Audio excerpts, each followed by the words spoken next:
Nous avons l'honneur aujourd'hui également d'avoir parmi nous Madame Sarah El Haïry, secrétaire d'État à la jeunesse et à l'engagement.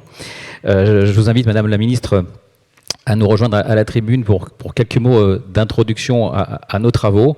Je sais que vous êtes une fidèle lectrice de l'ensemble de nos productions. Merci à vous.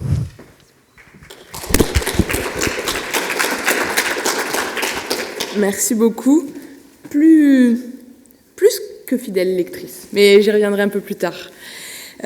Madame la présidente du CNSF, très chère Brigitte, je suis très contente d'être ici. Mais vous savez, il y a des moments, il y a des matins comme ça où, évidemment, tu es dans ton action, dans ton job, ce que tu dois faire, mais en plus, tu prends un plaisir un peu plus particulier.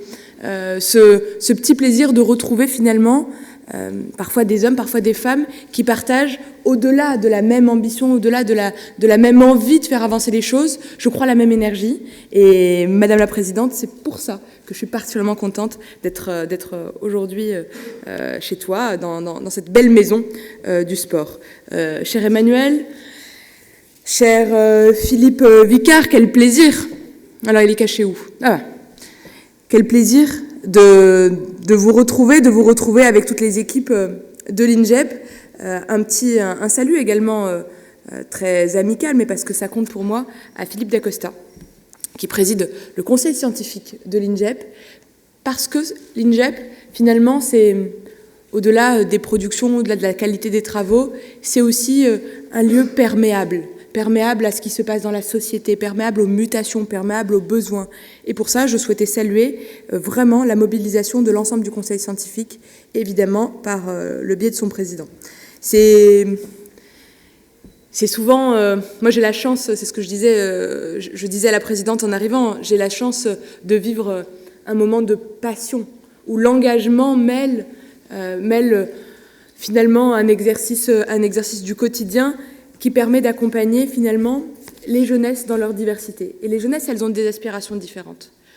Il n'y a pas une jeunesse dans notre pays. Il n'existe pas cette jeunesse unique, monolithique, monocolore. Pas vrai.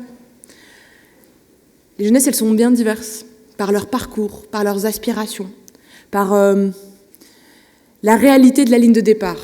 Et c'est là où je vais vous rejoindre, Madame la Présidente. Comment on fait pour rompre ces inégalités de départ?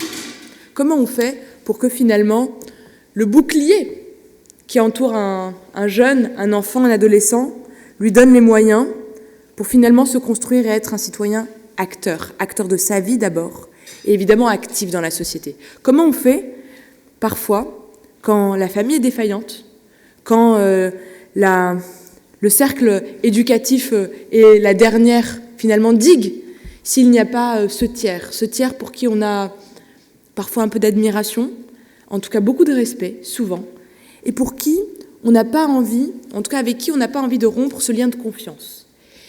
Et ce lien de confiance est quelque chose d'absolument précieux, parce que c'est ce qui permet, en réalité, de reconstruire, en tout cas retransmettre des essentiels qui aujourd'hui sont nécessaires. Vous parliez, Madame la Présidente, de la question de l'autorité, du respect d'autrui. C'est aujourd'hui un des premiers enjeux de l'école. Avec le ministre de l'Éducation nationale, on est revenu sur des fondamentaux. Lire, écrire, compter, respecter autrui. Respecter autrui, c'est finalement prendre pleinement sa place dans notre société, dans les règles qui sont les nôtres. Mais si il y a aujourd'hui un plaisir particulier d'être ici avec l'INJEP, c'est parce que vous vous êtes attaché cette année à aller sur la question des pratiques sportives. Et on sait à quel point aujourd'hui, le sport, peut-être à la différence d'autres enjeux, permet d'attirer plus largement des jeunes qui n'iraient pas spontanément vers des parcours d'engagement, vers un service civique, vers une association en engagement bénévole, vers des associations de tutorat ou de mentorat. Le sport a quelque chose d'assez universel qui dépasse les frontières, dépasse les classes sociales, et si on l'accompagne, si on le permet, et si on le rend accessible à tous, alors je crois que ça peut être un vrai accélérateur pour lutter contre les inégalités, mais également pour finalement créer un vrai moment de cohésion, dans un moment où notre pays, en tout cas les jeunesses, sont plutôt fracturées. Pour y faire face, pour accompagner une volonté forte, évidemment des moyens, des développements, le sport santé, le sport à l'école, le sport pour tous, le passeport, le sport plus inclusif, en y intégrant évidemment l'accueil de toutes les personnes qui sont en situation de handicap, quels que soient les handicaps, visibles ou invisibles. Et ces mesures, ou en tout cas ces envies, l'idée, c'est simplement d'accompagner génération après génération le goût du sport, le goût de faire ensemble, le goût de finalement reprendre peut-être parfois confiance en soi et avoir la capacité à se dépasser. Et en réalité, les ressorts que tu développes quand tu prends conscience de ta capacité à te dépasser, peut-être dans le sport, en fait, tu l'utilises partout après. Dans ta famille, à l'école, dans ton job, à un moment où tu es confronté parfois à une difficulté de santé, ou même à un déplacement, une mutation. Mais ces ressorts sont de vraies compétences transversales et qui peuvent, je crois, moi, changer des vies, mais des familles, leur capacité à se ressaisir et en fait à ne pas subir. Et comment être heureux si tu as le sentiment d'être dans une voiture dont tu n'as ni le contrôle de la vitesse, ni le contrôle du volant, et même pas le droit d'appuyer sur le frein pour s'arrêter. Eh bien, je ne vois pas comment. Le fait de ressaisir, de prendre pleinement le contrôle de son corps, de sa vie, par le sport, c'est pour moi un vrai accélérateur. Donc un énorme merci, évidemment, aux fédérations, aux responsables, à toutes ces associations qui font vivre nos territoires. Merci aux bénévoles, bien sûr, parce que l'engagement, il est souvent, il prend plusieurs visages, et parfois même plusieurs temps. On est parfois le salarié, parfois l'éducateur, parfois le bénévole d'une autre association. Souvent, l'élu en plus de la petite commune, c'est cette grande nation des engagés. Donc un énorme merci pour tous ceux qui accompagnent évidemment le dépassement de soi. Parce que si j'avais peut-être un mot, ça serait celui-là.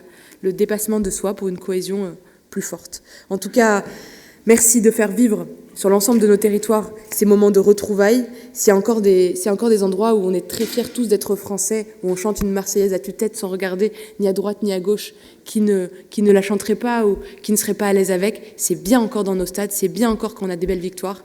Et je crois que c'est évidemment ces émotions, ces sentiments qui nous permettent et qui nous permettront de relancer un énorme mouvement, un mouvement citoyen, un mouvement d'engagés et surtout une société en pleine santé.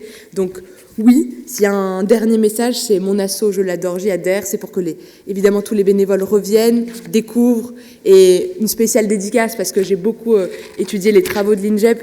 Au tout début, j'étais pas au gouvernement, j'étais députée. Je crois que j'avais un peu torturé son ancien directeur, mais tellement que finalement je lui ai demandé et il a accepté de me rejoindre et de prendre la direction de mon cabinet. C'est évidemment Thibaut de Saint-Paul qui a passé des heures et des heures à l'Assemblée puisque j'étais en charge du budget jeunesse vie associative, et à chaque fois, année après année, il a su évidemment être le premier ambassadeur de l'INJEP auprès de l'ensemble des parlementaires. Et finalement, les rapports de l'INJEP se retrouvent aujourd'hui dans le bureau des parlementaires, évidemment des cabinets ministériels, et bien au-delà, puisqu'aujourd'hui, notre job, notre mission, et c'est ce que nous souhaitons, c'est que évidemment les travaux soient connus par les élus locaux et que cette information se diffuse. C'est pour ça que je suis sûre que cette énergie partagée avec la présidente, vous allez réussir à faire avec l'Observatoire quelque chose de très beau. Mais plus que jamais, nous avons besoin de science, nous avons besoin d'objectivité, nous avons besoin de moyens pour accompagner les politiques publiques. La dernière dédicace, j'ai été beaucoup trop longue et c'est pour ça que parfois il ne faut pas me donner le micro. Une dédicace à Drop de béton, à Urban Runner, à Graines de footballeuse, à l'UFOLEP. C'est évidemment avec toutes les fédérations sportives, ceux qui font vivre le vivre ensemble au quotidien partout sur nos territoires. Un énorme merci et belle journée à tous. Merci beaucoup Madame la Ministre pour ces mots d'encouragement pour l'INJEP.